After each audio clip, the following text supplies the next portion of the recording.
pasta with zucchini and shrimp in 10 minutes.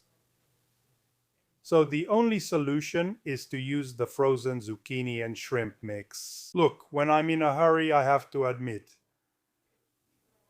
these products work pretty well for me. Don't make a mess, I don't have to waste time cleaning the seafood, cutting the zucchini, dealing with the scraps and throwing them away, and that's it. With just a little care,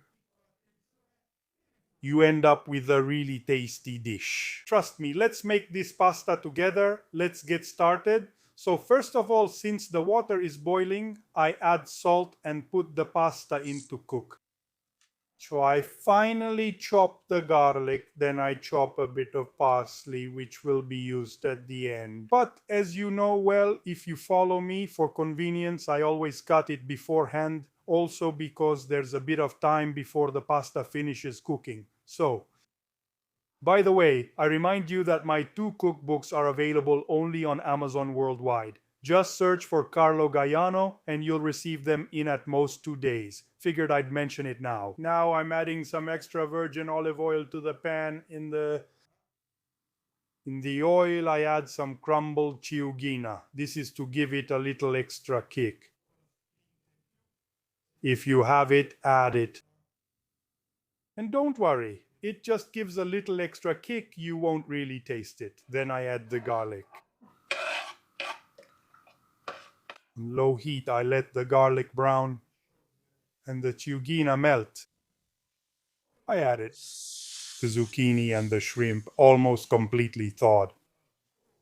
With their broth, the pasta is almost ready, so I stir a bit, add a pinch of salt, keep the heat high, and deglaze with a splash of white wine. And while the wine evaporates in a glass, I put a bit of cooking water, add the saffron, let it dissolve by stirring. Then 2 or 3 minutes before the pasta is done cooking, I transfer it to the pan. You add the water with the saffron and let it finish cooking and absorb the flavors well. Okay, I'd say we're there, so I turn off the heat.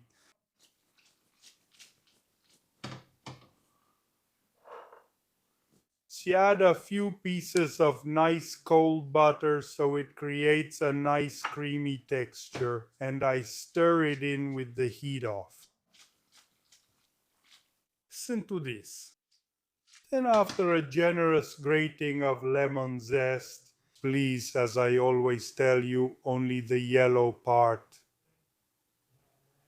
without pressing too hard, without being too rough. Try to be gentle, because this way you'll only get the yellow part.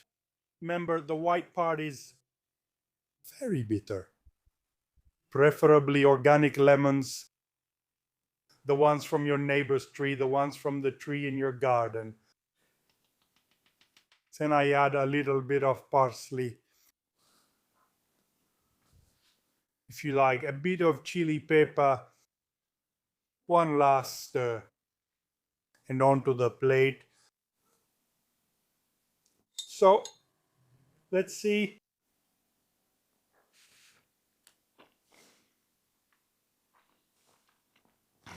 Mamma mia, it's really delicious. Believe me, make it and then let me know. If you like this recipe, let me know in the comments below. For now, I'll say goodbye, and before I leave you, I want to wish you bon appétit.